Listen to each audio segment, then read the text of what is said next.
Hey guys, welcome to Generation Orange. Man, it feels like it's been forever since I've actually had an intro like that. What is up, everybody? It has been quite the off season, and we are currently T minus 2 days away from season opener, home opener for your Houston Dynamo FC.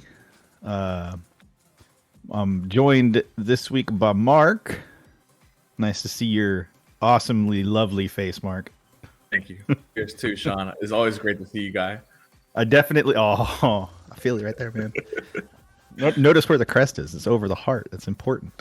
It is. I am going to call out in a positive way how nice that Surge kit looks. It's pretty. Can you stand up and model it? Because that's pretty fantastic right there, man. That's quality work for a supporter group kit. I'm just throwing it out there. You too can get it on the Surge membership. Go to wearethesurge.com. Not affiliated or sponsored by them in any way, shape, or form. I guess technically affiliated, but not sponsored. But enough of that, guys. Welcome to Generation Orange. We're trying to get back into a normal swing of things, so 7 p.m. moving forward, at least for the season. As much as is possible, work allowing and life allowing. But 7 p.m. to 9 p.m. is the standard time. Sometimes we'll hit that third hour, depending on how things are going. Sometimes a little less. Please bear with us. We hope more of you guys join us in chat. It's always fun when you guys are active and popping off in chat, especially making fun of me or Mark. That always seems to go really well. Sure. Which we make it easy for you. That's for darn sure. With that, though, Mark, any opening thoughts to welcome everybody back to kind of the more regular Generation Orange? Yeah, man. I mean, I'm obviously excited. The 2021 season is finally here. I think we kind of can leave everything from the past behind us. Obviously with new season, new beginnings, and we're hoping for a new positive going, especially start to the season. A lot of things at stake early on, obviously, with the season going on so early. Chances to qualify for U.S. Open Cup this season. Obviously, just chances to accumulate points early, hopefully, so that way we're not so far behind early in the season, things of that nature. So, I mean, I'm excited, man. I'm excited to see a lot of you guys out there Friday at Pitch pre-gaming, Pitch 25, and then obviously afterwards during the march to the stadium, and then during the game, obviously I'm be happy to see a lot of you guys out there. For sure. I personally will not be going to the opening match. I am in the process of waiting to get my second dose. I got my first dose of the Moderna vaccine this past Thursday. All is well. But looking to get the second dose of that on May 6th, which means barring any unforeseen significant complications, I will be getting I will be at the May 8th match. Tentatively. Yeah, see how I feel 2 days after. Yeah, I will actually be having my second shot this Friday at noon prior to the game starting. So, fingers crossed that, it doesn't hit me any kind of way, anything bad or whatever. But if it does, hopefully it's the next day or whatever, not during the match or anything like that, because I don't want to be running around, with the runs or anything like that. So hopefully we'll see how it goes, man. The sweats, you don't want to be running around with them sweats. I don't want to have the sweats. It's already hot and humid enough in Houston, So. Oh man, I feel it. But at least with I guess if I look at the positive side of things, with 30% capacity, there'll be a lot more availability for me to be out there, to go handle my business if I need to. Yeah, exactly. Limited attendance will definitely help with that. A shout out to all the individuals who have either purchased tickets or have found their way to getting tickets. Sellout for the limited capacity is a pretty big deal for the Dynamo.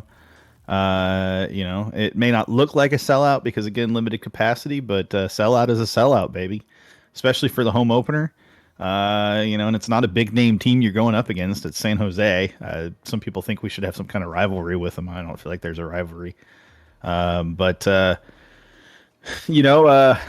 let's before we dive too deep into the Dynamo, let's just run through the show order today. Again, we're trying for 2 hours, so plenty of time to get in your questions, to get in your thoughts. George, we anticipate you have plenty of those.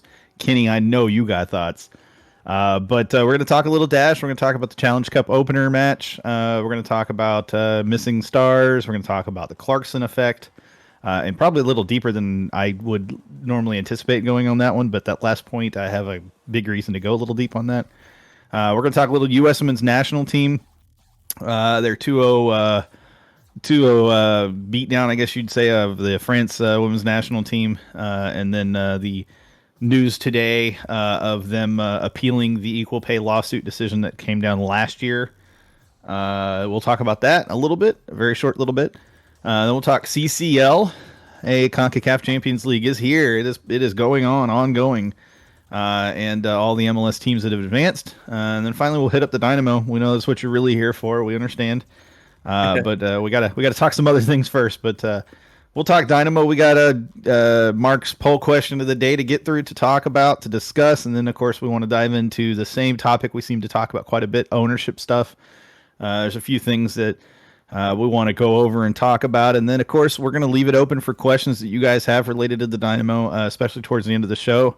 So if you want to toss them out there now and let us give us a little time to prep, that would be great. But hey, if you want to toss them out at 8:45 and we have 15 minutes left, don't come after me when we don't have time for your question. That's all I'm saying. For sure. So Mark, let's talk. I know you watched it because you and I watched it essentially together. Yeah. The Challenge Cup opener, coming in as defending champs, 0-0 draw. Mm-hmm.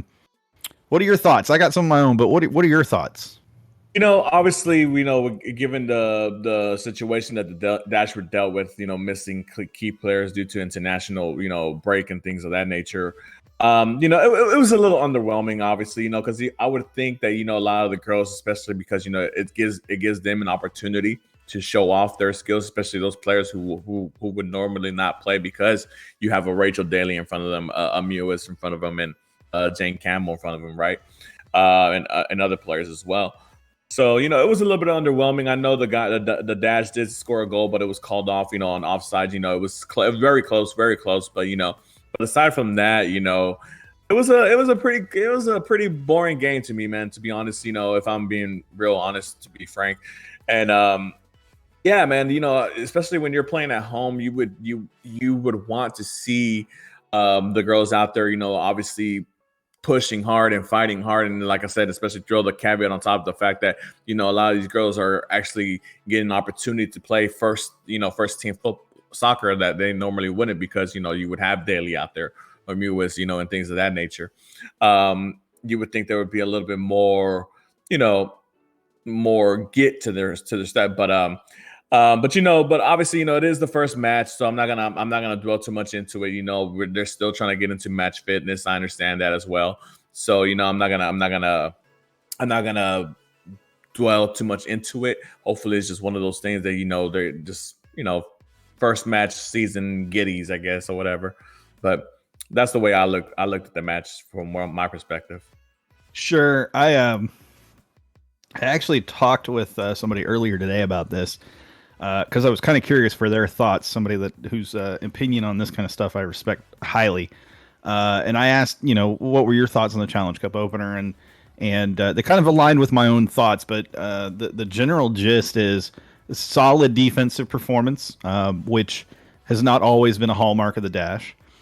And this was against Chicago's starters in their attack. Chicago were not missing starters in their attack.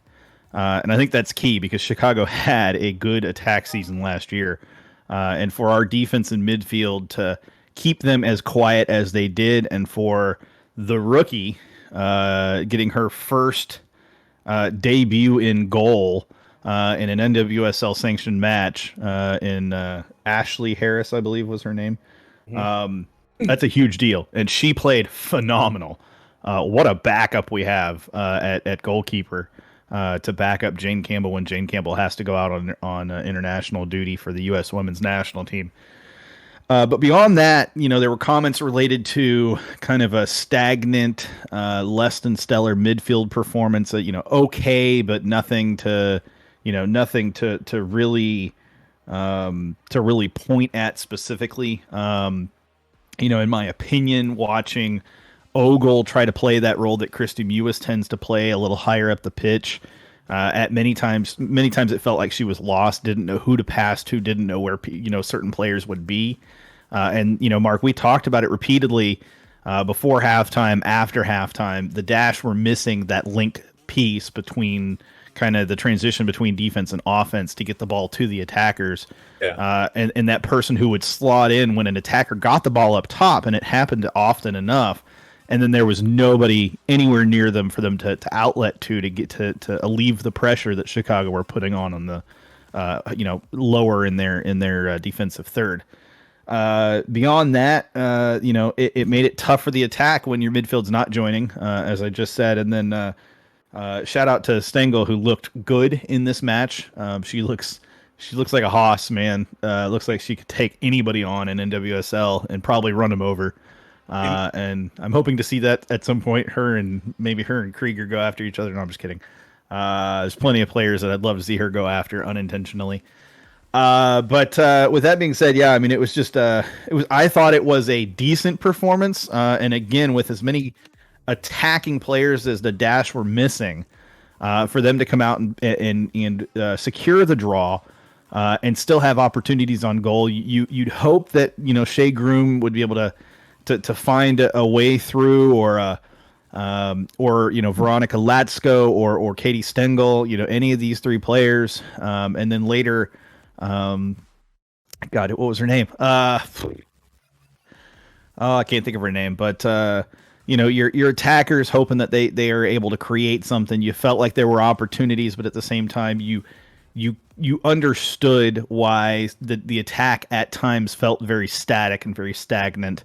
And you noted, it was also the first match, first official match back, and you definitely felt the missing stars, though. You felt missing. You felt the absence of your Rachel Daly, your Christy Mewis, your Alyssa Chapman. Although, to be frank, Ali Prisock, the way that she played on that left back position, she was shutting down Kalia Ohai in that first half really well, and did a great job getting forward along that left side. Just towards the end, I was just going to say I think that she was kind of fading a little bit, but that again, that's not her typical position either. And that's a good point too, George. Missing Nichelle Prince, who can help alleviate some of the pressure on some of those other attackers, definitely is a key absence as well. Who also is out on Canadian national team duty. Go ahead, Mark. One thing to note that you mentioned that that I want to shine light on is the fact that obviously the backup goalkeeper, Lindsay Harris, the fact that she did really well in her debut, and that knowing that this season is gonna be a pretty busy season for Campbell. She might not be with the team that much during the season because of international obligations, with the Olympics and things of that nature coming up. So it's good to see that that she got her first match out the way, a clean sheet at that. So I'm really looking forward to seeing her get better as well. And we got two good goalkeepers. Well, one great goalkeeper, and another one that can cover her when she's gone. Mm-hmm. That's awesome for the Dash. So yeah, great job to those guys to look forward to look ahead and understand that Campbell might not be there for them all this season a lot. So make sure to have somebody of quality in that backup role. And it's also important to keep in mind when it comes to Jane Campbell is you don't know because of the U.S. women's national team allocations. You don't know if she's a player that you're going to have around forever type thing. She can be as dedicated to the dash as she wants, and she could want to stay with the dash. But U.S. soccer allocation, likely eventually is going to come and catch up with the dash. They have six. And they have five allocated national team players across the Canadian and U.S. women's national teams, and that's a high number for any team in the NWSL. So it's going to be interesting to see after this season if they're able to keep Campbell around, and if not, is Harris that keeper that steps into the role to become your number one. And I think again after watching, thanks Insider, we appreciate that. If she's that one that can step into that role and become that true number one that you're looking for, that for now at least doesn't have any eye on the U.S. women's national team, that's someone that will stick around. But go ahead. And also, you got to keep in mind, with the visibility that these girls are going to have playing for the best women's national team in the world, obviously other women leagues that are looking to increase their visibility as well will go and grab these players. That's why you see like the other newest sister go over to Manchester United, or was it United or City, one of the two. I think she went to City. Okay, yeah, and another one of the girls went to United as well. I think two American girls went to City and one went to United. Yep. And that's why you had like Alex Morgan on loan going to Tottenham and things of that nature. So I wouldn't be surprised to see a lot of these girls, move abroad as well. I mean, depending on what kind of financial situation they're providing the players over there across the pond, like they say. But it's great to always, make sure you have an understudy for those players that play really well.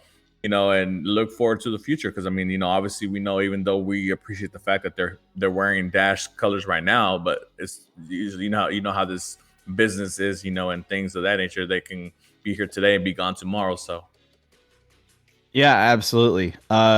Speaking of Dash, and I think this comes into play a little bit.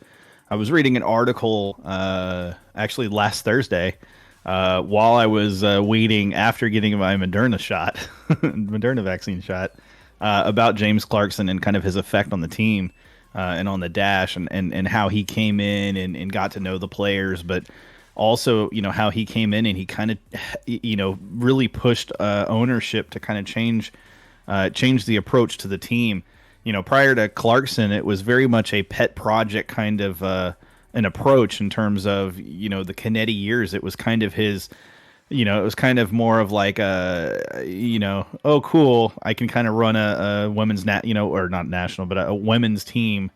It's kind of cool, kind of fun type thing. But it didn't really feel like the club were taking it seriously as an actual women's professional soccer team.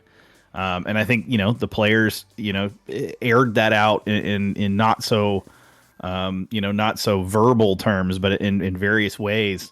And you did have a bit of a, but I'm going to come under flack for saying this, but let me finish this point, and then I'll let you talk about it. But there was a significantly large kind of almost prima donna drama attitude about certain players that are no longer with the team, but were with the team, prior to Clarkson getting involved, and even kind of, when he was involved initially. And I think, you see the difference when you get those attitudes out of the locker room and you get players that want to be here, want to compete for the crest, want to compete for the city. And they're willing to put in the effort and the work to make it happen, and they care. It makes a world of difference. Go ahead, Mark. I think timing is everything, in life and especially in sports, and, the Dynamo, the Dash, obviously had the opportunity with after the World Cup, with the success the women's team had. A lot of focus was on women's soccer. Then obviously, with the appointment of Clarkson as coach, things of that nature, moving on with the culture and getting some certain players out, like you mentioned earlier, and bringing in new players. The the surgence of a superstar player in Rachel Daly, somebody who's really marketable, somebody who is really like a face of the franchise, somebody who wants to be here actually, and who plays for the crest, not only for the name on the back, but for the name on the front as well. But it's a great thing. I'm a huge, like I said, for all you guys who've watched Generation Orange since I started with the show. Prior to that, I wasn't really involved too much with the Dash, or seeing. I knew of them obviously, but I wasn't, anything like that. Last season, when the first season I finally started, watching the matches. They won the Challenge Cup, and that was great. And obviously Rachel Daly was one of the players who I really gravitated to because of her play and her style, and just the way they marketed her as well.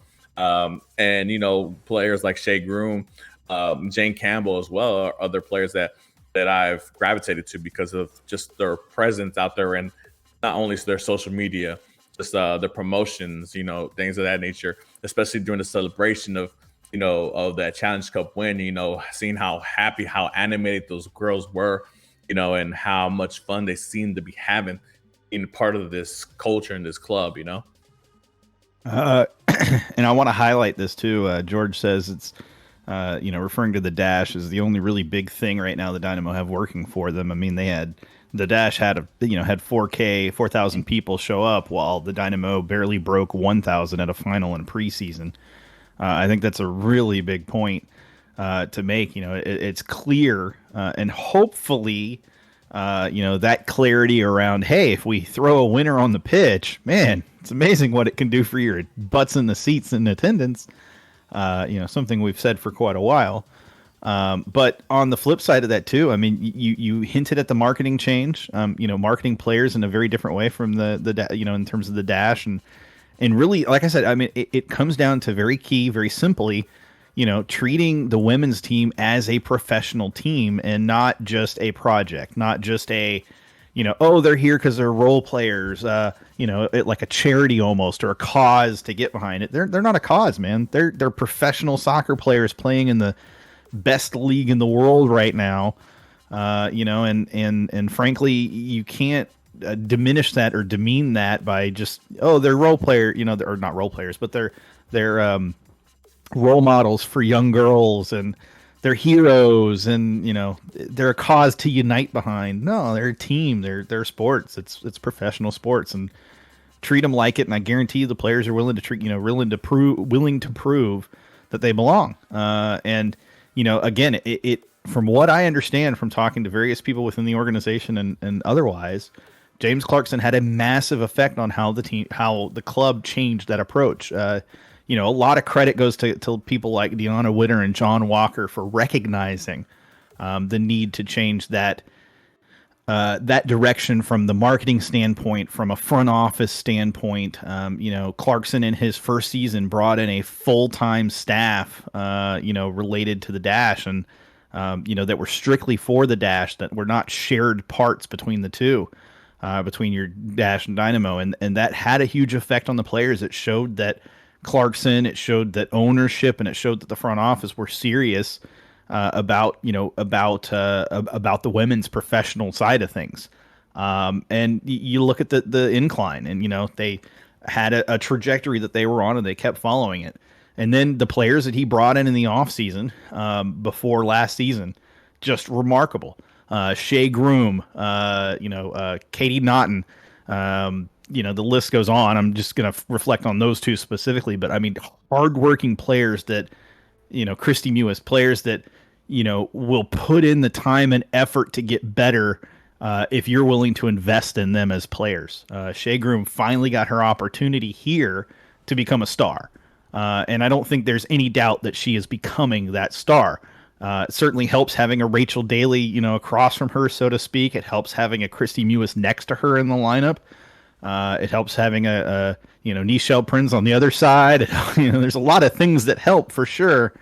But at the end of the day, Shea Groom is coming into her own, and is absolutely a player that has the talent and the capability to eventually sniff that U.S. women's national team, if even as a sub. Definitely has enough to be that. Go ahead, Mark. You know what the difference is between the Dash and the Dynamo right now, aside from the fact that, one's winning and one's not?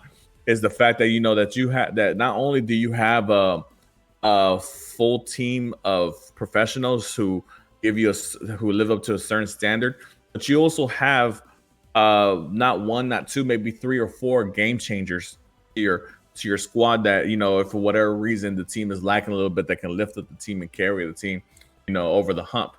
And obviously we'll talk about this later on when we get to the Dynamo section of the show, but that's one of the things that was really missing prior to the Clarkson era. That for whatever reason, we focused on a certain player because of who she was associated with or whatever. I mean, just come out and say it, man. We've been beating around that bush for way too long. Kaylee High, Kaylee Watt, whatever, or the whole the Carly Lloyd era, or even when they the brought Kristen in, Press one day living in a Dash uniform before getting traded away to Utah.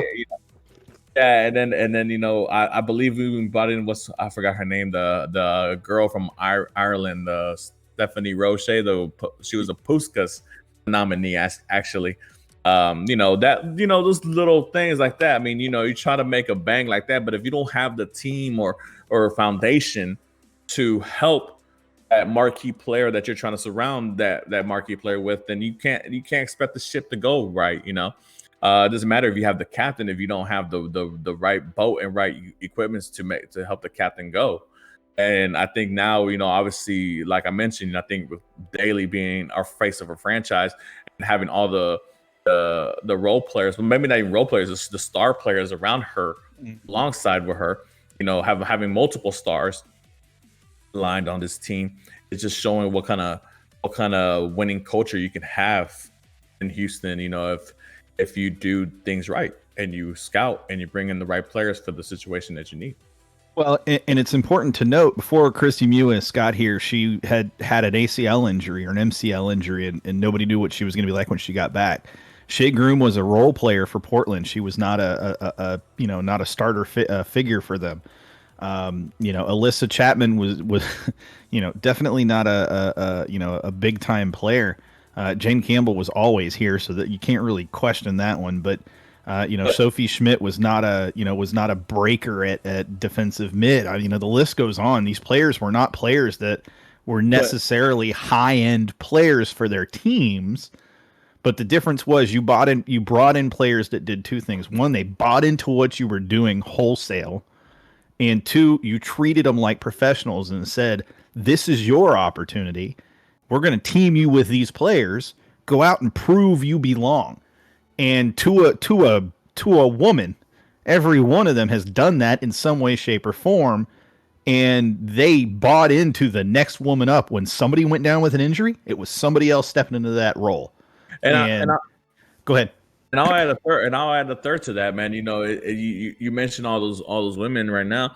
You gave them the opportunity, basically the keys to control their own destiny in their own professional careers. They might have been backups in their prior club or rotational players in their prior club, but we told them, hey, you come over here.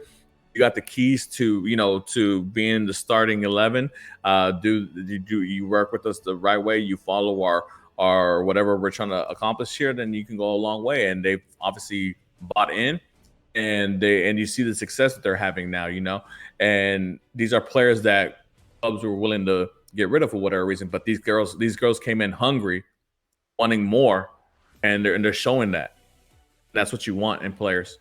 You want players who are hungry. And I'd be remiss if I didn't mention Megan Oyster in that as well. And again, right. Katie Naughton as well. I mean, you upgraded your center backs, and you really didn't trade much for them. I mean, you might say you traded a lot in getting rid of Ohio, but what you got back, in my opinion, was superior to what you traded away. The other thing that they brought in, Sean, before you go on to that, since you mentioned Ohio, you can see it from the other standpoint.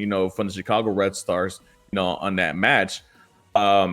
You see how sometimes she takes she's a little bit too selfish in certain plays, where instead of her just shooting that shot, she could have made the extra pass and it would have been an easier goal for whoever else was up there on top with her.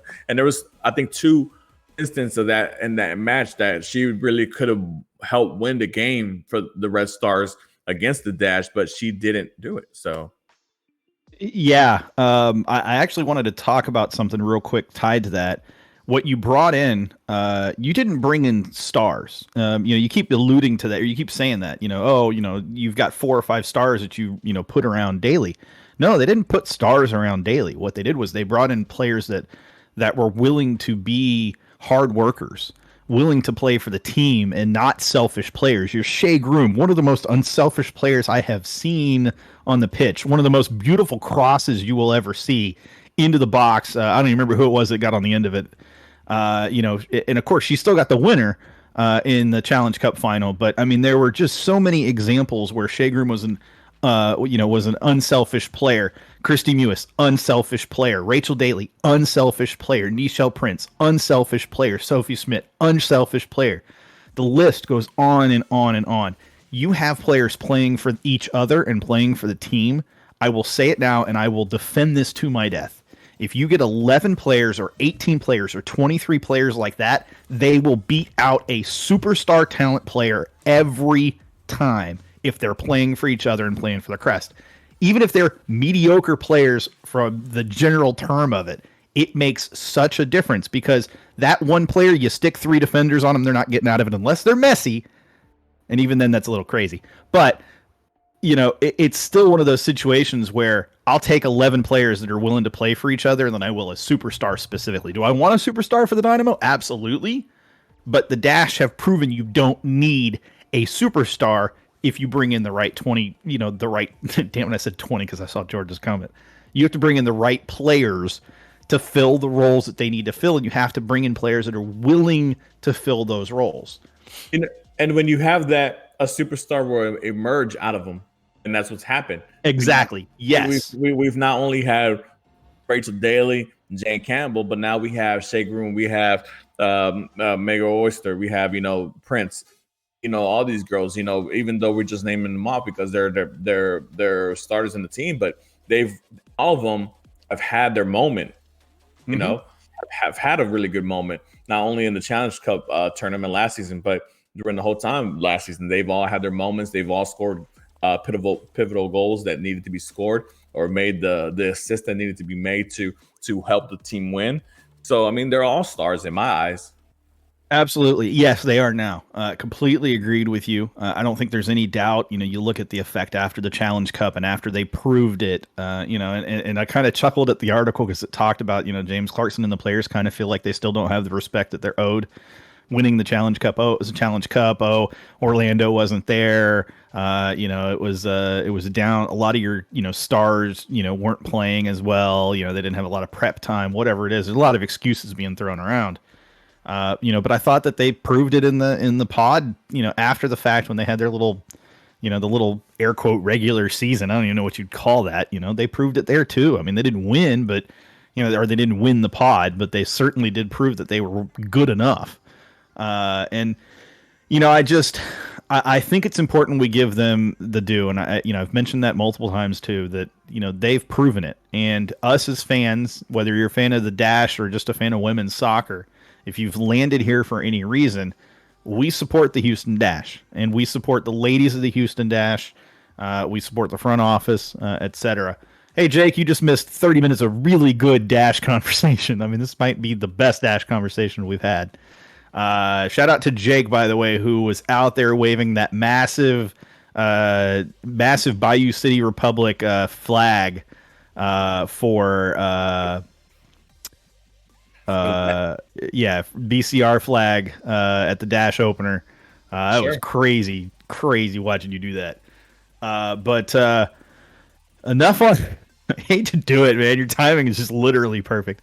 30 minutes on the Dash, man. That's not bad. That's a new record for us, man. I mean, 25 minutes. We had a, not even a 5-minute intro, I guess. Really, it was like 2-minute intro. But yeah, about 27 minutes on the Dash. Almost 30, actually. Yeah, we right there. So yeah, enough about the Dash. Let's talk U.S. Women's National Team. We talked about Christy Mewis and feeling that loss of Christy Mewis and the loss of Jane Campbell a little bit. I think less Jane Campbell because Harris played so well in her stead. But definitely feeling the loss of Christy Mewis, and of course the other attackers that are out: Rachel Daly, Nichelle Prince, even Sophie Schmidt. I think a little bit too. Yeah, I blame myself for that. Probably, I need to update that. It's kind of my fault, Jake. Sorry. You can watch it back on VOD after the fact. It'll be up.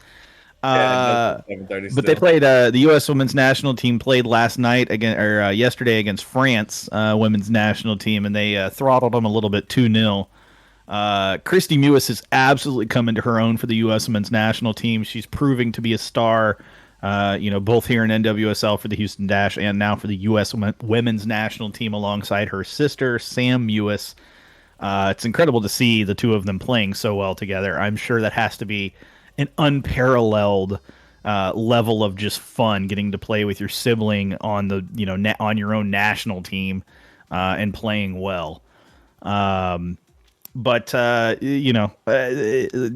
me, it felt like France, just were never really in that match.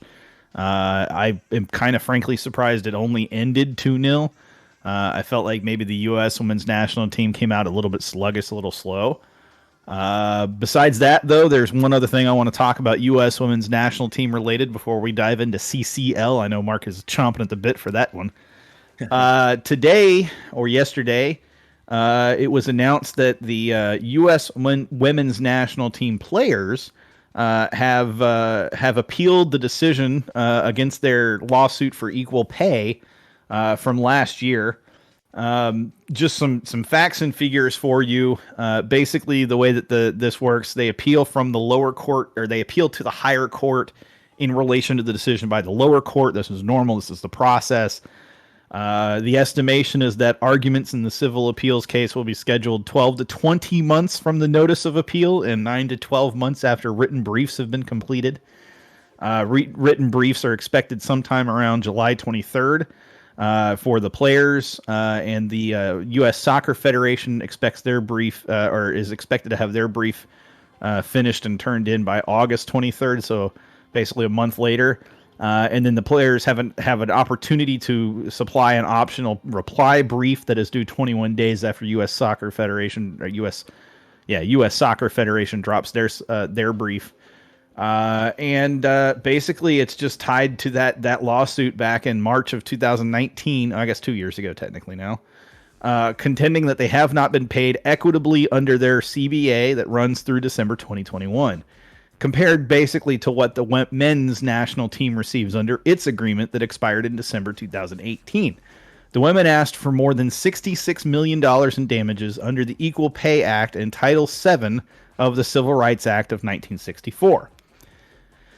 Klossner, who was the judge at the time of the lower court that they initially submitted this suit to, threw out the pay claim last May. He ruled that the women rejected a pay-to-play structure similar to the one in the men's agreement and accepted greater base salaries and benefits than the men through NWSL's agreements with the U.S. Soccer Federation. The men who failed to qualify for the 2018 World Cup. The sides reached a settlement on December 1st working condition claims that Klossner approved on Monday. The deal calls for chartered flights, hotel accommodations, venue selection, and professional staff support equitable to that of the men's team.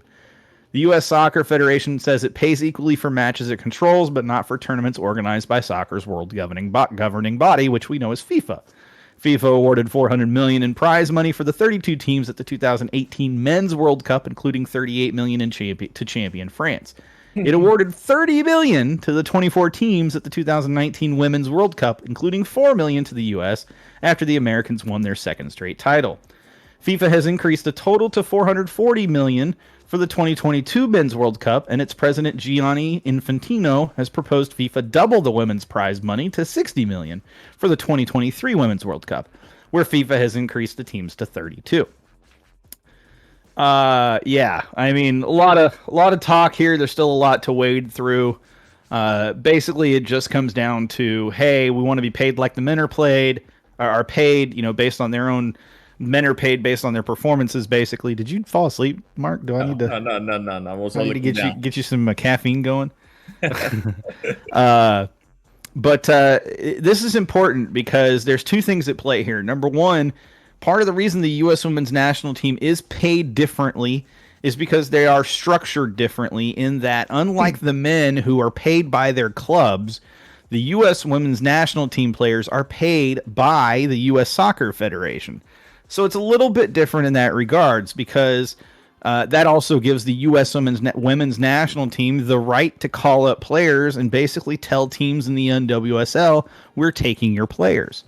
When it comes to the men in the U.S. men's national team and their club teams in MLS, the club team has the right to reject that call up if they so choose, as does the player. It doesn't happen as often as it probably should, but it does happen. And it is also why, if you notice, the U.S. men's national team have basically two different teams that trot out at different times of the year. When the U.S. men's national team players, the starters, their true starters, are playing in Europe, most of them, and they're in the middle of their seasons, they don't typically come back to play international friendlies or international competitions. It's usually the MLS players that get called up. Whereas the inverse is true when those players are available in their off-season months or during international breaks that fit their leagues that they play in overseas. So it's a little bit different. Now, if that were to happen, or if that is to happen, it's going to require a change by NWSL. It's going to require a change in how players for the national teams, women's national teams, are paid. No longer are they going to be able to be paid directly by U.S. Soccer, which is good in my opinion. They're going to be paid by their clubs. It's going to put the onus on the clubs to afford it. What's going to happen, if that happens, is the U.S. Soccer Federation is going to have to supplement those salaries by providing a pool of money to NWSL, which is then pooled out to the individual teams to pay the players according to what they believe they deserve to be paid. The advantage to this is instead of them going overseas so that they could make more money, teams and clubs will be able to better compensate the U.S. women's national team players based upon what they deserve to be paid, not what U.S. Soccer deems that they deserve to be paid. And all of that is off the top of my head, except for when I was reading the article and turned to my left, just so you know. No, and you bring that up as something that I mentioned earlier when we were talking about the Dash players, obviously, especially the national team players, that with women's soccer emerging all over the world, especially like in England and Spain, obviously, and in Mexico as well, these women are going to have other options, and if those clubs across the pond, like I mentioned earlier, are shelling out the cash for these players, and who doesn't want a United States and that women's national team player? They're the number one national team in the world. It's like, who wouldn't want a player from the French men's national team pool, right? They're the number one team in the world.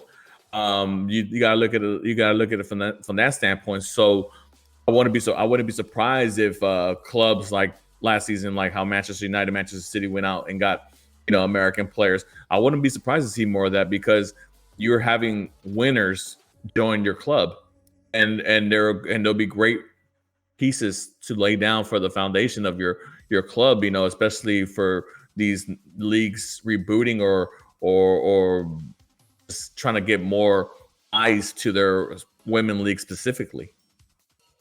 For sure. And it's interesting, too, because we are seeing a significant bump, even in England and the FAWSL over there. They just had a number of their matches. I think all of their matches are now available on Sky Sports News over there. And that's a huge deal for them. It really is. So George asked, so is this like, so is playing for the U.S. women's national team like when you go for jury duty and you get a $2 check? Look, they're decently compensated for their time with the national team. The problem is, though, and the reason that they're in the middle of this lawsuit is it does affect how much they can make with their club team specifically. They don't have the capability unless they go overseas, not with NWSL. They can't get compensated for their time playing in the NWSL. They are compensated a small amount, but it's not equitable to what they would get overseas playing for a Chelsea or a Lyon or a Man United or a Man City. That's why so many of those top level players go overseas, even on loan, because they know they're going to make significantly more money over there than they will here. And it's a good thing that you mentioned the fact that the women's league in England is getting a lot more exposure TV time, because I watched a couple of West Ham games because Rachel Daly was on there, while she was on her time on loan, and NBC Sports. So they pass the women's league sometimes. They'll pass like a game of the week or whatever, things of that nature. So it's good to see for that aspect of as far as in general, as the women's league and the women's sport growing overall. But obviously, when we take it locally and mainly nationally here with the NWSL, we want them to grow. Excuse me. We want them to grow and be the best league in the world for women. If we're gonna have the best women's national team, why can't we have the best league in the world for women as well? So.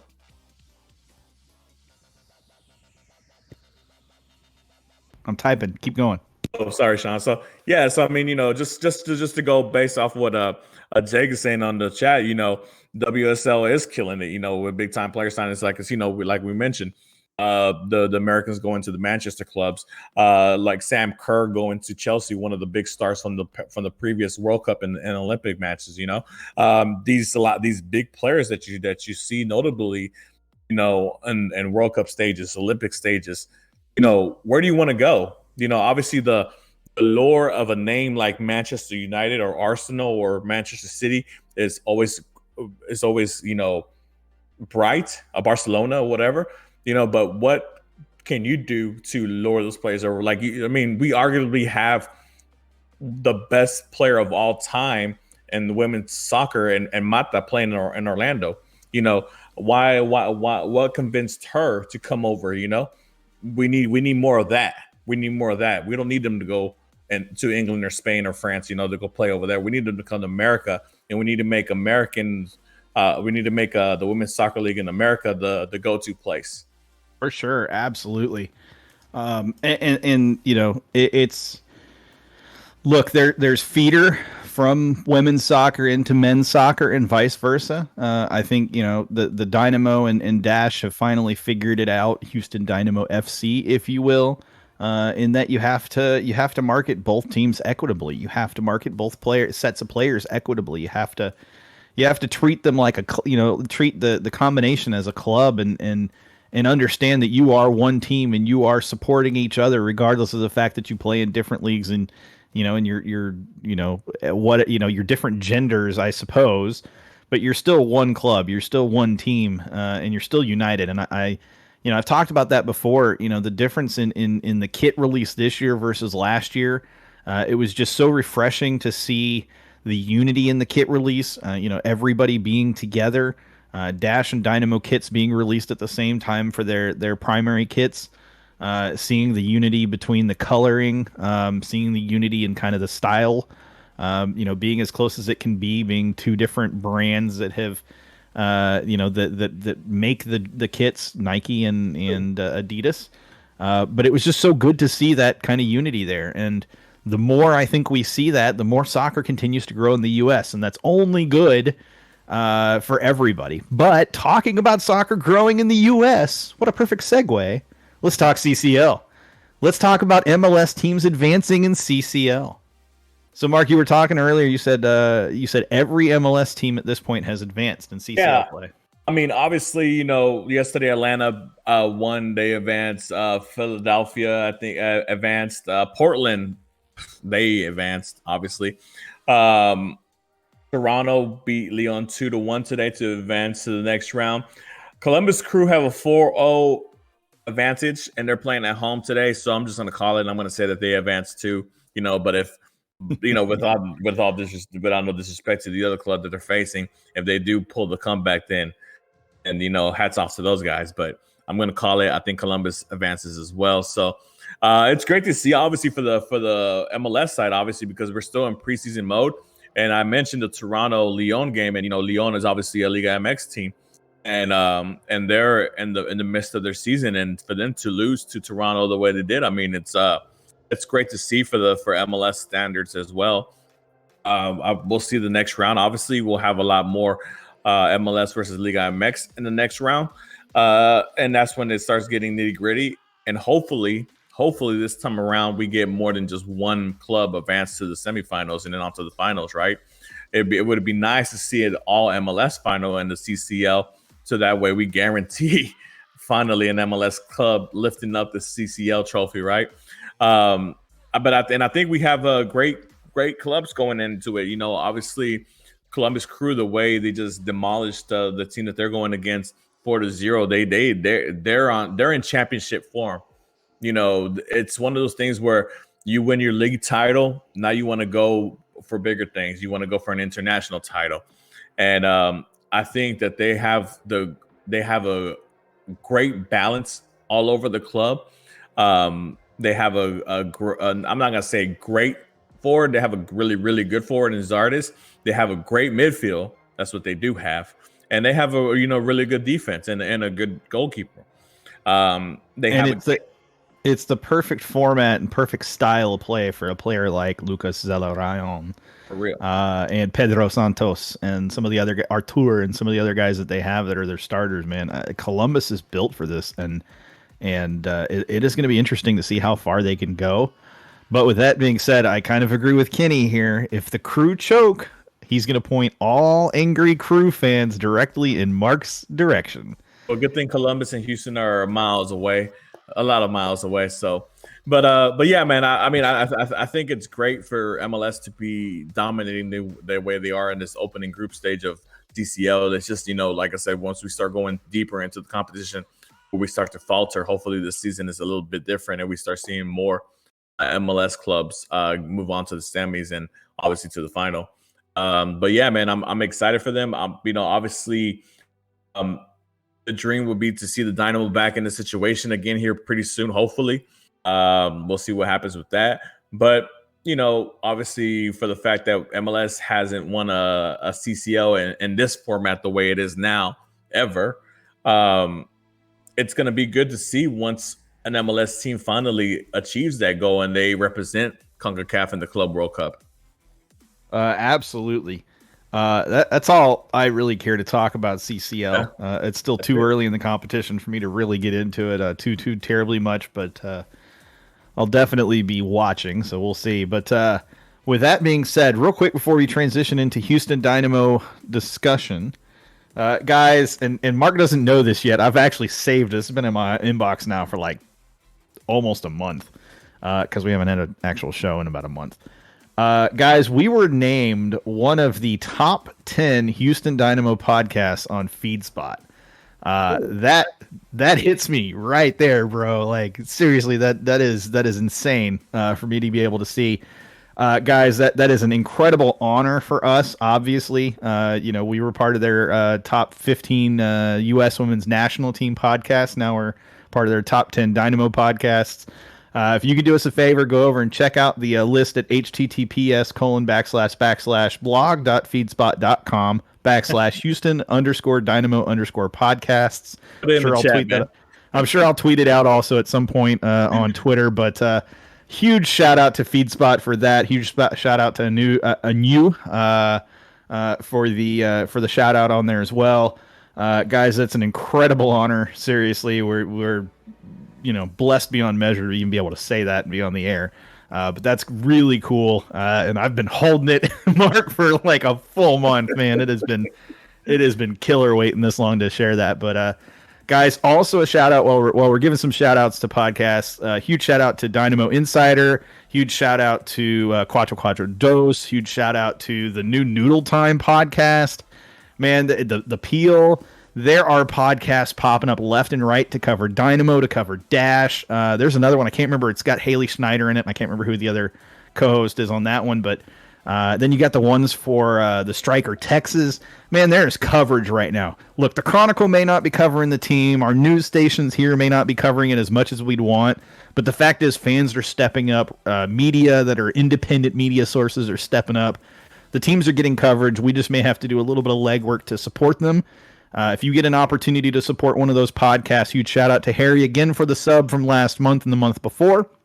Definitely appreciate that. That's what it is. Dash, actually, Jake, I knew you'd come in strong with that one. Oh, man. What just happened there? George, we need to have a talk, my friend. 34 messages deleted. Holy cow, bro. What did you do?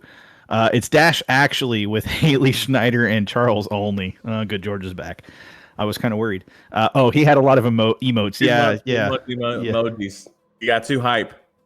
We might have to turn off the spamming emotes one. But Yeah, seriously, huge honor. And you know, we do support any podcasts that are out there that cover the Dynamo or the Dash or soccer here in Houston. That's right. Jen Cooper has Keeper Notes. I actually helped do the audio production for that. I'm her producer. If you listen till the very end of the podcast, she will always give a shout out to Jen Orange. We are a huge supporter of Jen Cooper's Keeper Notes / Mixed Zone podcast.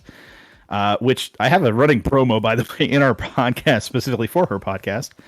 Because of all the it's two X's, by the way, Jake, don't forget MIXXED zone. But just really, guys, huge shout out to all of you that have stepped up, and all the podcasts out there that have stepped up, and shows that have come out of nowhere. It's been incredible to watch this community grow, and there's a lot of things in the works to continue to grow it. I know that there's some work being done on the side. Oh, also huge shout out to our own Mark Segovia. He's got a La Liga podcast. You guys got to check this thing out. It is incredible. I love your co-host, by the way. Man, he's amazing. I appreciate it, man. Yeah, for those who don't know, I'm doing something on the side with a couple of friends that I grew up with, man. And we're talking more global soccer on that podcast, La Banca Podcast on YouTube. Give us a follow, youtube.com/La Banca Podcast. I'll send out the link and on the Gen Orange account and on my account personally. But yeah, guys, I appreciate it if you subscribe and follow us. You know, we try to be on every Tuesday. But yeah, man, the global soccer, obviously we know soccer is year round. I appreciate the support and love on that.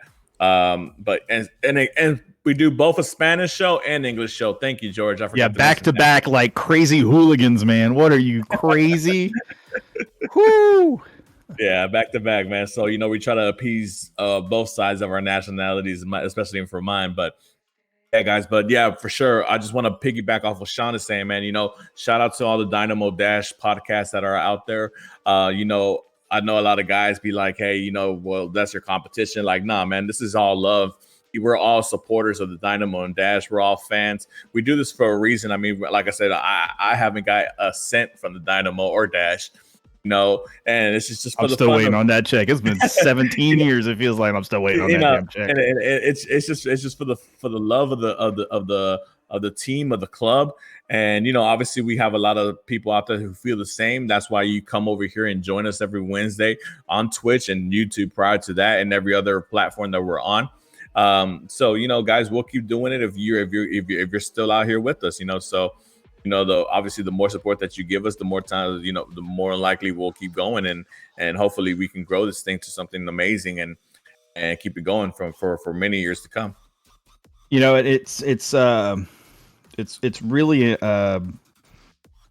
it's a labor of love, and there's a lot of time and effort that goes into this show each week. And look, Mark and I put in the time a little bit, but really we got to give a huge shout out. And I know it's like the middle of the show, so it's a little weird for us to do this right now, but why not? Nestor, absolutely, the dude puts in the time and the effort, especially early on.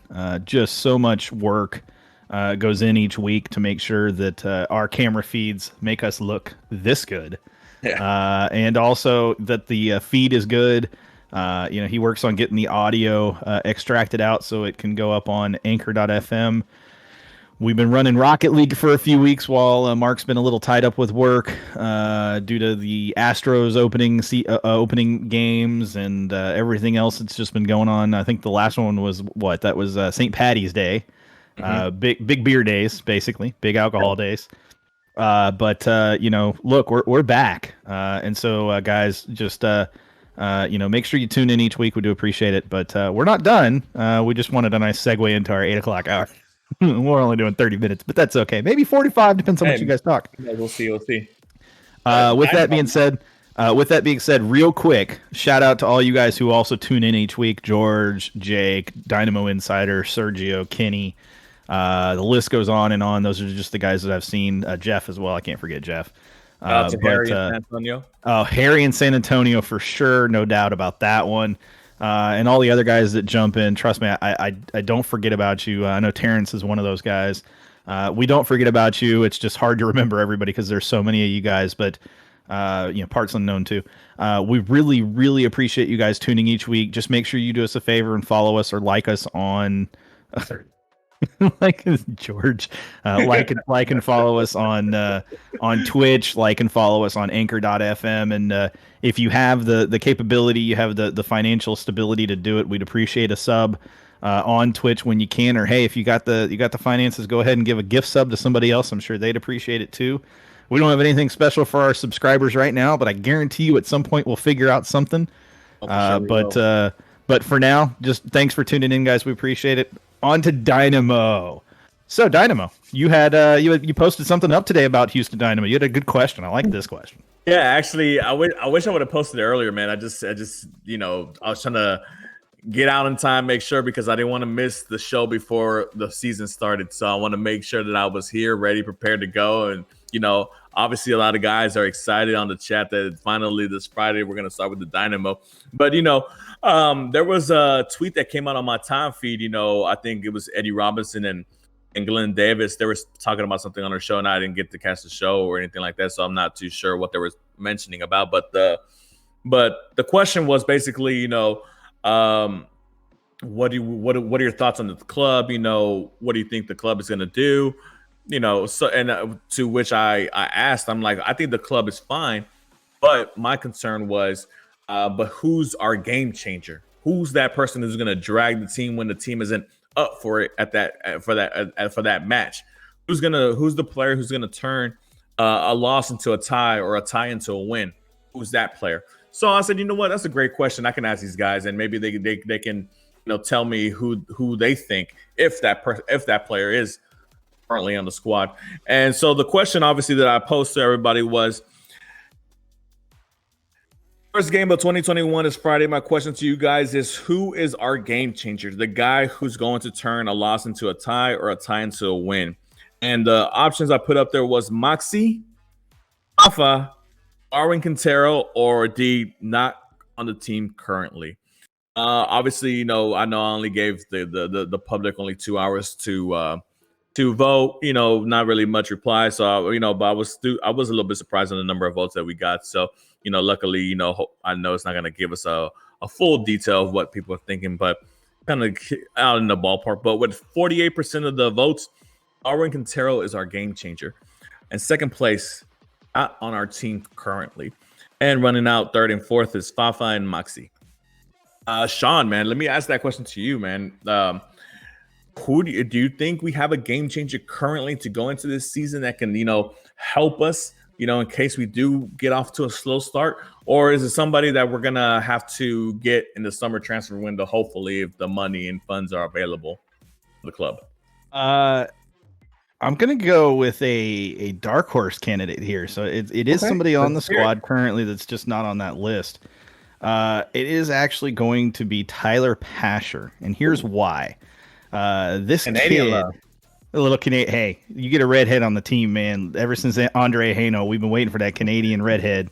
Dude, he's gonna carry us all the way to MLS Cup. I'm just telling you right now, it's gonna have to watch. All the respect for the redhead Canadians, but no, seriously, there is just something about this kid. The grit, the determination he plays with. Look, his service into the box on those set pieces on Saturday, it wasn't the best. I'm not going to argue that whatsoever. But on the flip side of it, he's a kid that has plenty of potential, plenty of upside. And he's one of those players that I think a lot of teams are going to take lightly, which gives him an opportunity to go out there and prove it, right? And I think he's proving in preseason that he deserves a starting spot. And look, if he's going to take a starting spot from a Fafa Pico or from a Darwin Quintero, then you got to give the guy his credit. I mean, you got to give the guy an opportunity. And I feel he plays that position where, he's not going to be Albert Elise, don't get me wrong, but I think he's going to have an opportunity. Whoever's on that left side, whoever is that starter at striker, if it's a Rudy, then so be it. But he's going to be that type of player that can create opportunities for a Rudy. I would not be surprised if he ends up with, 5, 6, 7 assists on the season and somewhere between 5 and 10 goals in the season. And go ahead. So on the tweet that I responded to Eddie Robinson, somebody subtweeted me on this one and commented on my comment. And they pointed out to Memo Rodriguez, to which I replied back and I said, look, man, I'm a big fan of Memo as much as the next Dynamo supporter or fan, and obviously with his ties to Houston and being a homegrown, all that great stuff. That would be awesome if he was the game changer that we need or whatever. But I told him, first and foremost, I need to see more consistency from him. Obviously injuries have plagued some of his seasons. He has a stretch of games where he's on fire, he's scoring goals left and right, but then he goes a numerous number of weeks without doing anything, and I need to see consistency from him. There should be no reason why Memo shouldn't be a 10 goal, 10 assist player year in, year out, especially in the position that he's playing under in Tab's system. He's been given the freedom to shoot, when he needs to, and he's that midfielder where the transition from defense to offense runs through him. So he has plenty of opportunities to pass the ball to whoever the top three are. He also has the opportunity to shoot from outside the box or to dribble into the box and create a shot for himself. So there should be no reason why Memo shouldn't be a 10 goal, 10 assist player for us year in and year out. And and if he can manage that and then take his game to a whole nother level and be a game changer after that, I'm all for it. Trust me, I'm all for it. I want to see that kid succeed, especially because of the ties that he has here locally. But me, I voted on this question, and I said myself right now that the player is currently not on the roster. Obviously all the players that are on the roster currently, we've seen them. We've seen them all play, whether we've been with the Dynamo or with previous clubs, in MLS or other around the world or whatever. And I think it's one of those things where, yeah, I think we have a great, I don't say great players, but we have, fairly good players, above average players compared to MLS standards. I think we have a really nice set of group of guys. But like what I mentioned earlier, but the Dash, yeah, we have a great balance of good players, but who's taking us over the hump? Who's taking us over the roadblock of, if we're not having a good game? So hopefully, like I said, that player comes in during the summer, or hopefully somebody steps up. Somebody steps up. I would really love to see somebody step up, and take the bull by the horns and take that leadership role of scoring the goals, providing the assists. Darwin Quintero, obviously, we know what he did last season. He was our top goal scorer, and he was top 5 in MLS in assists, which is great. And that's having a down year from Manotas and having a lease for only 5-6 games. So with having players who are going to be here hopefully the whole season, as far as like Lassiter and Fafa and Christian and Maxi and Pasher, like you mentioned earlier, I think that just gives more ammo to Darwin to be able to provide assists to those players, and hopefully for them to score the goals. And obviously we know what he can do. He can score goals on his own as well. So we'll see, man. I'm excited for the season. Like I said, it's a beginning. It's a fresh start. And until that ball is kicked, we all can just assume and whether some people want to lean negatively or lean positively towards Dynamo, depending on what they've done in the offseason and what the experts are saying out there. We'll see. At the end of the day, it's all going to be determined on the pitch and what the Dynamo actually do and how ready Tab has his guys to go to war in this MLS season. Yeah, I agree. We were talking about earlier when it came to the Dash discussion, talking about having 11 players on the pitch and 18 players, how many ever players you want to have total on the bench as well. Buying into your system, buying in what you're trying to do, playing for each other, playing for the badge, playing for the club, playing for the fans. Look, if you have players that are out there and they're playing for themselves, that rarely works out well. Humorously, George, that was also my guy. But I'm not the only one that said Tyler Patcher. It kind of catches me off guard.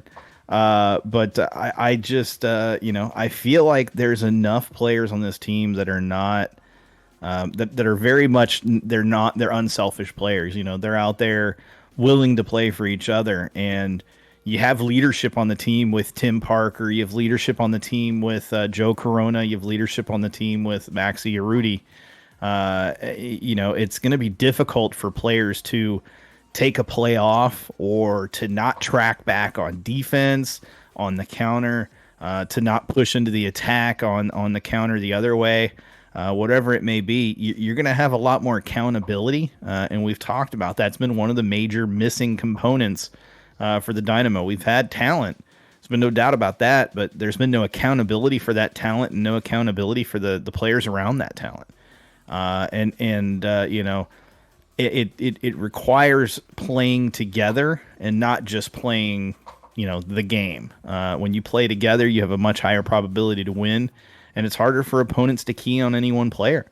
Darwin Quintero, I think, if he does get the chance to start, look, he's one of the most creative players on the pitch at any given time that he's on the pitch. But the flip side of that is it's easy as defenders to kind of key on that one player. And as his teammates, it's easy to just feed him the ball and say, go create. And I'll just kind of wait for you to pass me the ball and if it gets here, I'll shoot it. Or if it gets here, I'll do what I need to do. Whereas I think when you have different players on the pitch and you're kind of having to just move and not get comfortable, I think a lot of Dynamo players in the attack previously would just get comfortable, get complacent with their position. I like that Dynamo Insider. Just like Tab Ramos said in an interview, we want to work hard instead of just spending for the championship. Look, they don't want to buy the championship. That comes from ownership. And that's going to rub fans the wrong way because everybody else buys the championship in a way. But we want to be that team that works hard and earns the championship. And I have no problem with that as long as you have the players, the right level of talent to compete for that, then by all means, that can be a great philosophy. Do we have the right players right now? I think we're probably one piece away, maybe two pieces away. But those are pieces that could be brought in the summer easily enough. We just have to wait and see. Yeah, man, for sure. And it's crazy to think that, like you mentioned, if Darwin plays or starts, that I think that just goes to show the amount of quality of players that they brought in, because you're talking about the best player who we had last season, basically, overall. And, to be, for whatever reason, his fitness level right now isn't where it's supposed to be, so he might not be starting, game one. That just goes to show, how eager and how determined other players came in, that they had this opportunity to come play for the Dynamo, and they want to make sure that they show out and they show why they were brought into the club to help change the culture for the Dynamo, and follow in the footsteps of the Dash and hopefully turn this thing around and become a winning club again. So I mean, it's going to be interesting to see. Obviously, new season, new goals, new passion. Sean, I'm gonna throw this question to you, man. And I think I throw out this question every time the new season starts. But I mean, and I think my stance on it. But I mean, I think what would be a minimal like goal for the Dynamo to achieve this season? I think for me is obviously the playoffs. It's something that it's just been alluded to us. But I mean, is it qualifying for the Open Cup? Is it winning the Open Cup? Okay, qualification for playoffs. I mean, just having a winning record. What would be the minimal objective to be checked off for you to say the Dynamo had a good season? Playoffs. It's pretty simple for me on that front. Yeah, and I think it's for the majority of fans out here, because it's obviously, like I've been in playoff atmospheres for the Dynamo. Obviously the last one being in 2017, and seeing how much ruckus the stadium had, how loud the stadium was, for that match against the Sounders and things of that nature, and how crazy people are, and especially for casual fans who just are there for a good time.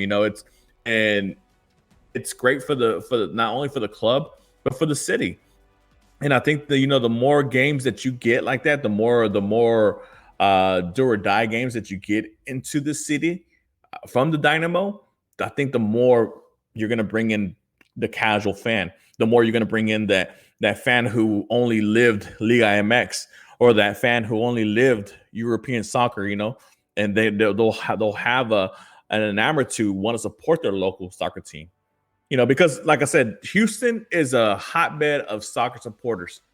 It's just that we need to get the Dynamo involved in that. And the only way you can get them involved, those other people, is just by having a winning culture, having them and giving them a reason to have to show up to the stadium.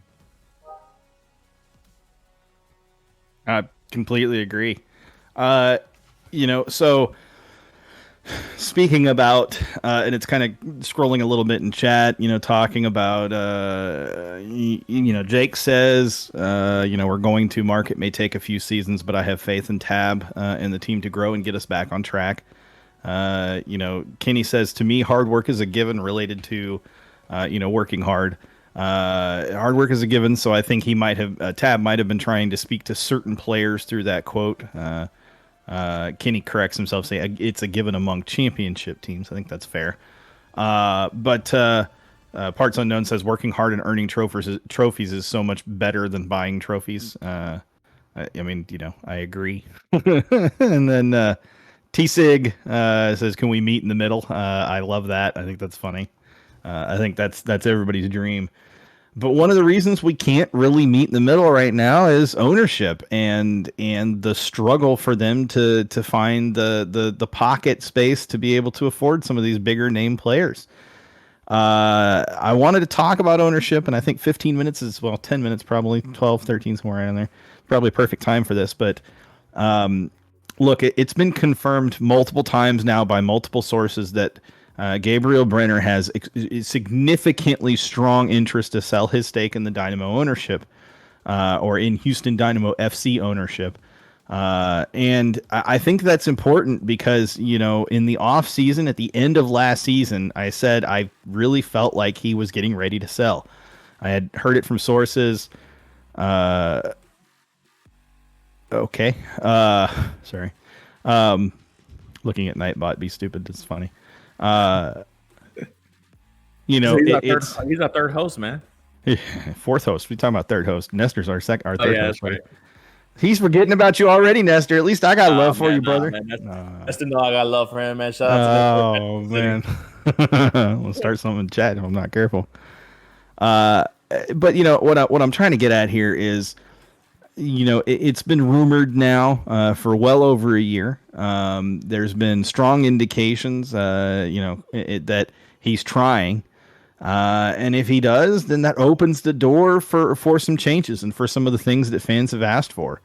I'm starting to not like this one either. I thought he was going to be better than this, but to be fair, we've had him in chat since we started. If we get new ownership, and it happens in the summer, which I suspect probably won't happen, because if it was going to, we probably would have heard something by now. But let's say we get new ownership in the summer, or even at the end of the season, and Brenner is gone. Let's say new ownership comes in and they do actually spend some money. Maybe a player like I'm trying to think of one. I'm just going to throw it out there. I know there's absolutely no chance, but a player like Lionel Messi, maybe they have deep pockets, and they drop on a huge superstar player. Is it a situation, in your opinion, and Marcus, this is as much to you as it is anybody else? If they go and spend on a Lionel Messi, have they succeeded if he comes in here and nothing changes? If they don't make playoffs, they go buy a Lionel Messi, and they get a superstar season out of Messi, but they still don't make the playoffs, or if they make playoffs, they're out in the first round. Is that successful? Well, successful as far as finances, yeah, because obviously you're going to sell shirts, you're going to fill the stadiums, you're going to get a lot of sponsorship, you're going to get a lot of endorsement deals as far as that, because of the weight of the Messi name, that the Messi brand, right? So from that standpoint, it'll be a successful venture for the Dynamo. But obviously, as supporters and fans, what we care about is on the pitch. So if on the pitch it's not working out, and there's no playoffs, or there's no we're not a championship caliber team, And then obviously Messi's not the problem. We need to find him players to surround him with, because not a team isn't dominated by one player. Any team in sports, you need more players. You can think of the best basketball player, LeBron James. LeBron James championships have come with numerous of all-star, superstar caliber players playing alongside him. He's never won a championship by himself, just a bunch of role players. So that's because he has a higher percentage of the possession and basketball. So what would make you think that a player of a caliber of Messi can have that kind of effect to a team where him solely can transform the Dynamo into a championship caliber team? No, it doesn't. It doesn't end with just one player. Obviously, that would be a fantastic start, signing a player of that caliber. But you also need to surround the player, ex-player, whether it's Messi or whoever else it is that you bring in. You need to surround that player. The investment doesn't start and end with finding a marquee player. It starts with that player, but then you have to do B, C, D, E, F, G. And then once you've done all that. But we just got done talking about 30, 45 minutes ago now, I guess, 30 minutes ago, talking about how the Dash managed to do that to surround their big players, Jane Campbell, Rachel Daly, with components and pieces that were not stars for their teams. I don't think you have to surround your superstar with stars, but I do think you need to surround that game changer with players that are buying into what that game changer can do, and players that are buying into what coach wants and buying into what the club are doing. I think there's been a tendency from the Dynamo side to just bring in players, regardless of how they feel about the organization. Go ahead. And I'll piggyback off of that statement you just made. Bringing in players brings excitement, right? Because it's a new player. It's something new. It's like getting a new car. You want to test drive it. You want to see how it goes. You want to see what this new player can do that's different from the old player he's replacing, because obviously it didn't work out with the old player. So obviously the brand newness of having new players on the squad is always going to bring excitement, which it has. I mean, let's not kid ourselves. No, you talking about Pasher, Moxie, what he's doing in the preseason, Fafa with his speed, things of that nature. Joe Corona being, the way we got him away, we snatched him up away from Austin FC. It brings hype, it brings excitement. It's new players, but it's not just about just bringing in new players. Think about it from the standpoint of the Dash. What if the Dash would have brought all those players and they still ended up with losing games and not winning the Challenge Cup and still being at the bottom of NWSL? It would be the same thing, the same thing that's going on with the Dynamo. You have to have a strong leader, which the Dash have in Clarkson, has a plan in place and knows who he needs to put in place to achieve the objectives of his plan. And I think we have a strong leader in Tab Ramos as a head coach, right? But now it's getting the players in place to execute that plan that he has in place. I'm going to take, for example, the La Copita final that we had here the last couple of days. My understanding from what I read was that Corona was a last minute inclusion into the starting 11, because I don't understand what you're trying to do when you have 2 6s and Derek Jones and Matisse Vera on the pitch, and then you have Corona, who at best his best position is at 8. And to be honest, he's probably a third 6 in the way they were playing. I didn't understand the midfield selection, but I read reports somewhere that he was just a last minute scratch because of Darwin's fitness or whatever. I think Darwin was supposed to start in that place of Corona. So, but regardless, it's one of those things where you got to have the players necessary to affect whatever you're trying to execute or whatever plan you have as a head coach. And I'm hoping with the players that, I think that Tab has had a very vocal opinion of what players he wants in this offseason. And, and if he has, and I think you agree with me, Sean, because I see you nodding your head, that if he can't do it with the players that he brought in, then you start wondering, hey, okay, maybe we don't have the right guy. But until then, let's see now. He has his players. It's a start. I'm not gonna expect him to go from 0 to 60. No, but there needs to be an improvement, right, Sean? Because last season there was the hype of him coming in, right? Because of the whole black cloud that Wilmer left at the end of his tenure. We saw a little bit of improvement. MLS's back tournament was a complete disaster. But we saw that little glimpse of what it could be. And we all got excited. So now that he has players who can hopefully on a more consistent basis do what that little glimpse of hope showed us from last season, that in itself should show I think a nice improvement from last season, a nice jump from last season to where we're challenging for maybe that play-in playoff spot, 7th to 8th place, maybe 6th. I don't think I'm asking for too much as a supporter. I don't either. It's being talked about in chat. I've seen it a few different times in a few different ways related to Darwin Quintero coming in basically unfit, not match fit, not even close to match fit, can't even go a full 45 minutes without sucking for air. Look, that is concerning to me because that's a player that, at his age, you have to wonder if he feels like he really wants to even be doing this anymore. He's wasted away on Minnesota United for the last few seasons, and then finally gets a trade to the Dynamo. And, the players that he was brought in to play with, Morrow, Elise, were sold off, and he, brought in to play with him were some other players, but at the same time, they weren't brought in specifically to play with him. They were brought in to play Tab style. And I don't know if Darwin is the right player for Tab's style and Tab's desired high pressure system. I just don't think that lends itself to a 33-year-old, attacking player. I just don't, not in that position.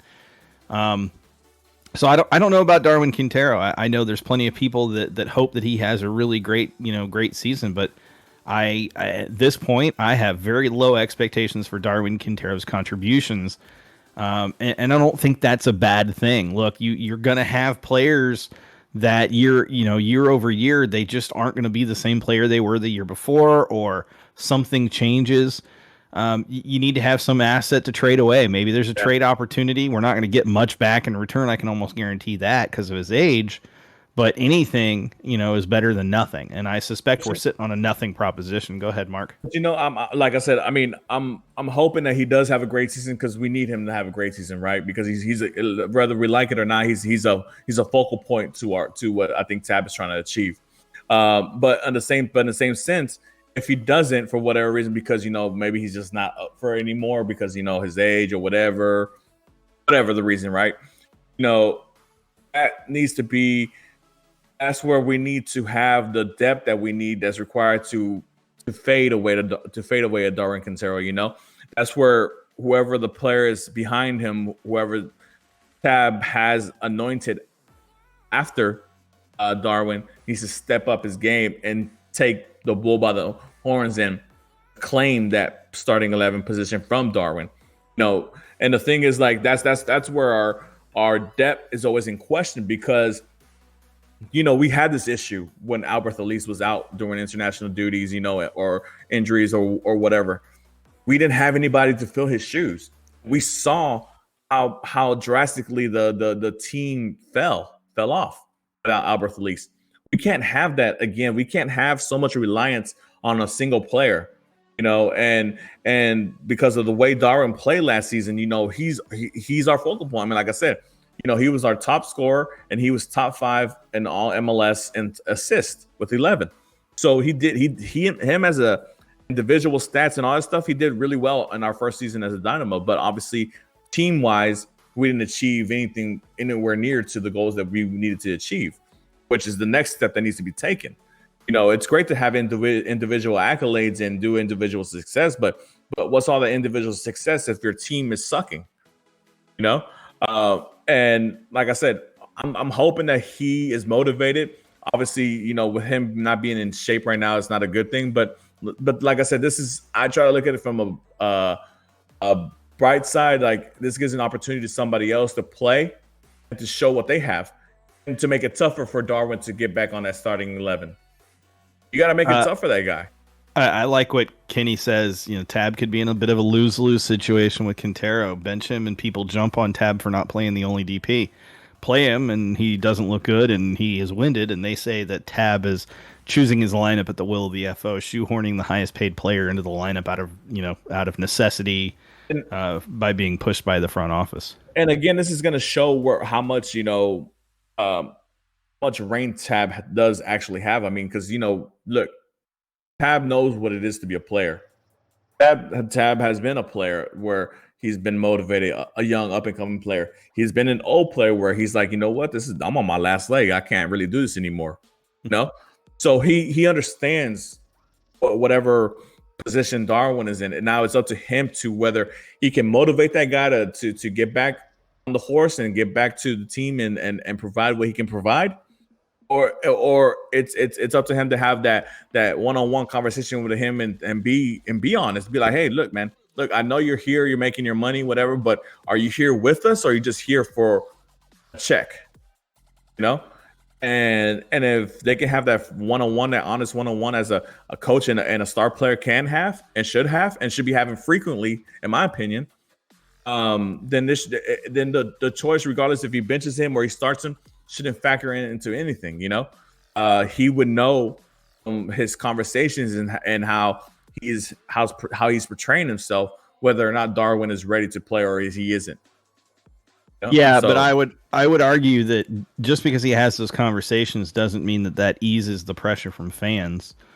No. I don't think it's not going to ease the pressure from fans, but I would think that obviously having I don't think it would be a benefit to the fans to see a 50% Darwin Quintero on the field and then him get injured because he's not in shape and then he's out 3-4 months.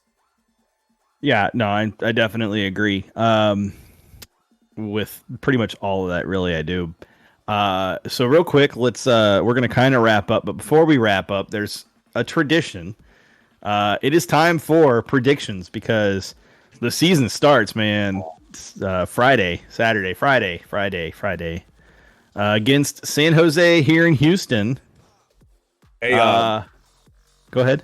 Before we start with the prediction for this opening match, next week we need to have the first 10 games lined up like we did last season, and go by them, win, loss, or whatever.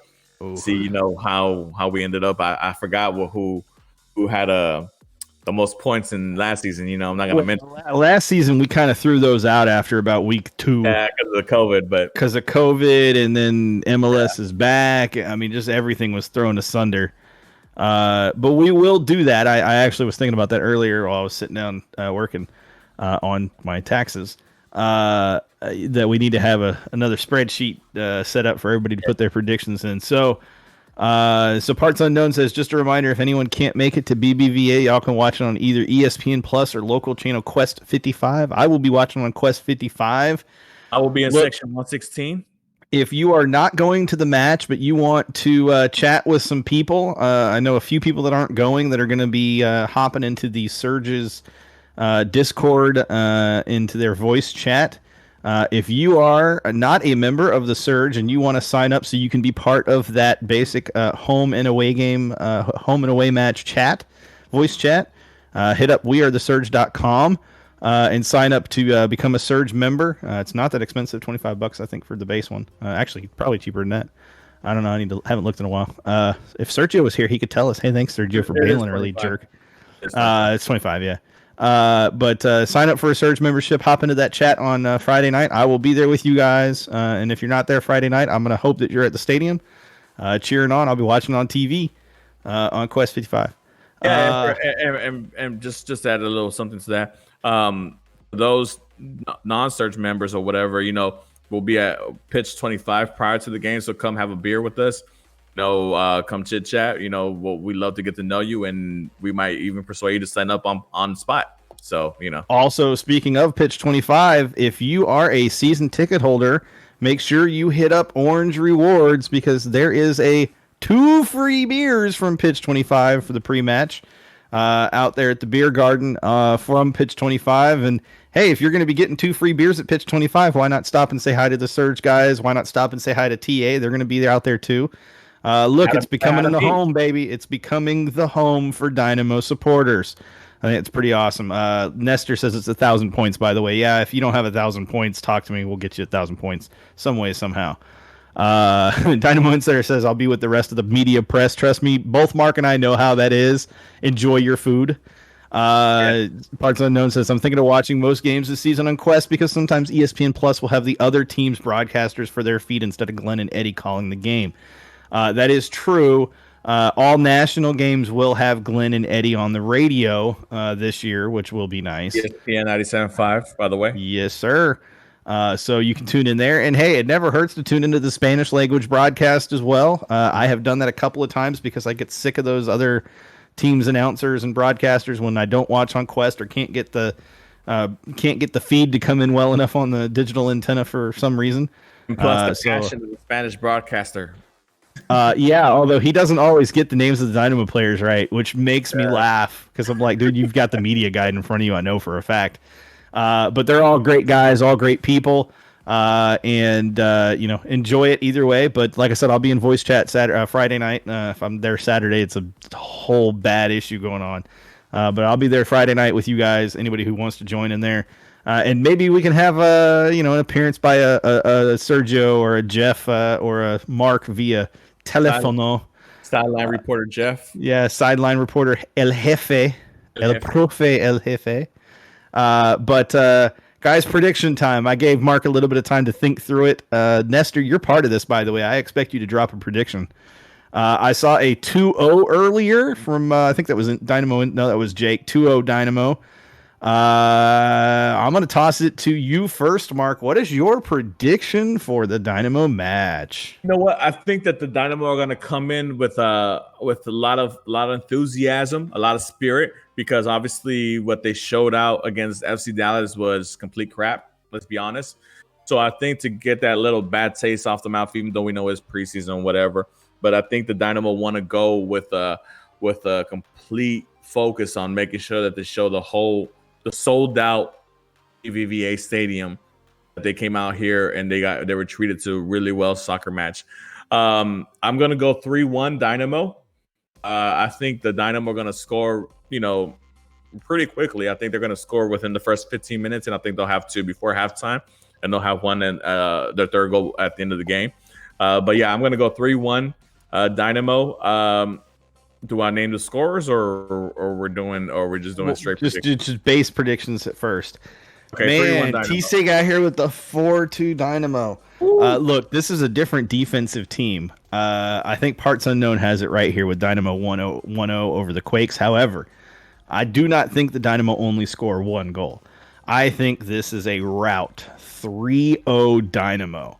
Clean sheet. Look, and Tim Parker is the savior yet again with another goal line clearance. I think I just feel it in my bones. The guy is incredible. The goal line clearance he had. I mean, come on. How does he clear that? Chin up on the crossbar, anybody? I mean, that was sick watching that happen. I'm all for the clean sheets because we need to get off my boy Merrick's back, man. He's gonna show out. He's gonna show out this year. He's gonna be a really good goalkeeper.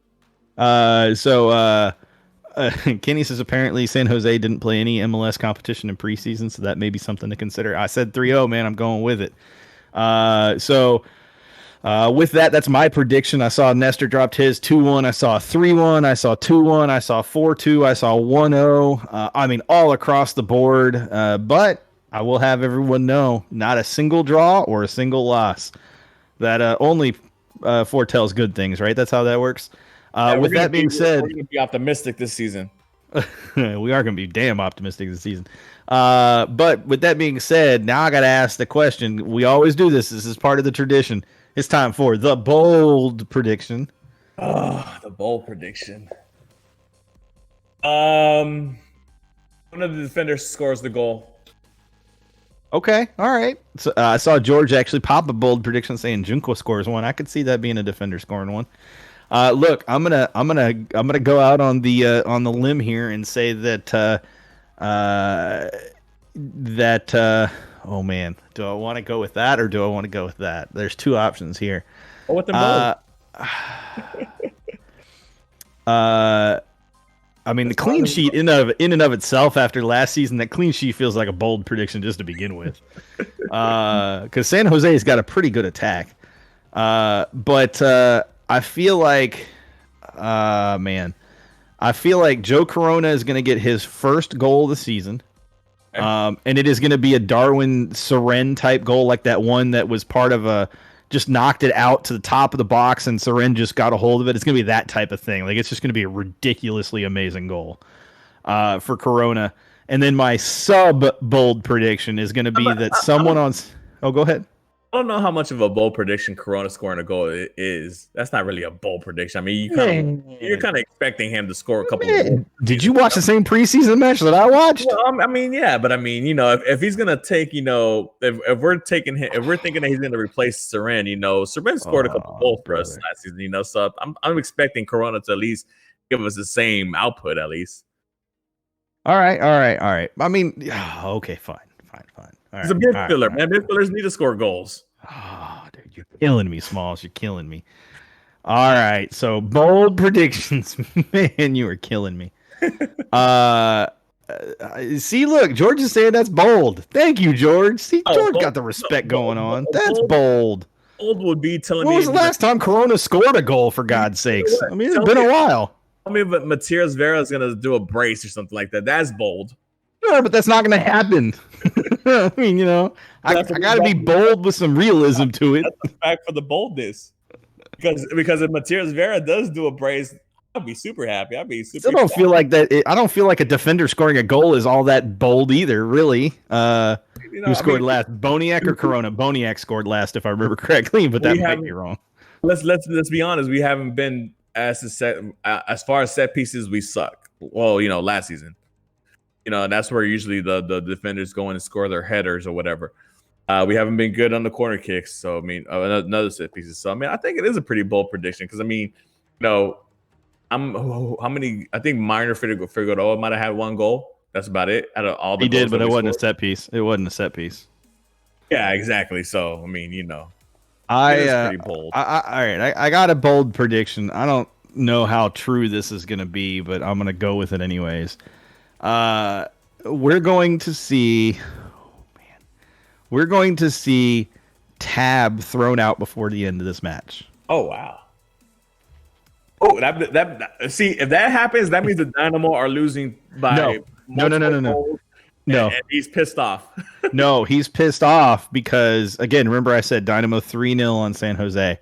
Yeah. Dynamo go up 3-0 within the first half. San Jose starts getting chippy and starts making bad tackles.